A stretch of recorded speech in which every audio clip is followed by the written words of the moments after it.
While one can make the argument you should only sell arms to good countries, the reality is people who need arms the most are not the good ones.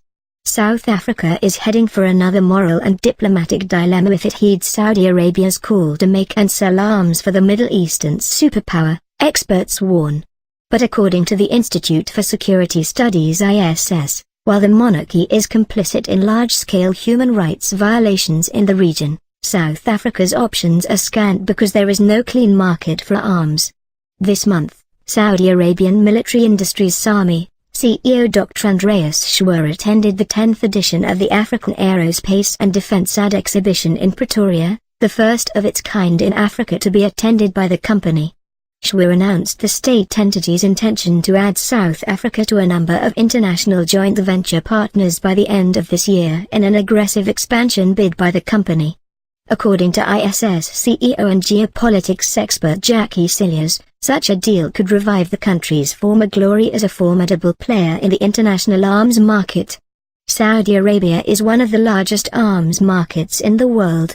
They are huge importers of arms. The biggest manufacturers of arms are the 5 permanent members of the Security Council, including the US, and they provide arms for a variety of European, African and Asian countries.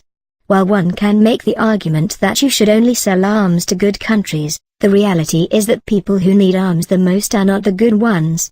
South Africa was once the 10th largest arms producer in the world, Maribe pointed out, and at the time the country had various specialties, such as artillery for armored vehicles.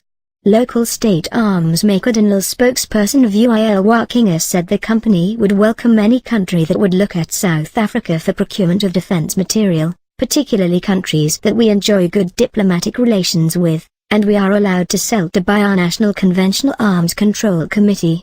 I understand they, like Denel, are state-owned, so that suggests that the two countries would lead in such talks, said Kinga. Saudi Arabia, Maribe pointed out, was considered the birthplace of Islamic terrorism. Remember, Osama bin Laden was born in Saudi Arabia, and much of the terrorism we see in the Middle East, which has spread across the world, was directly or indirectly funded by or originated in Saudi Arabia, he said.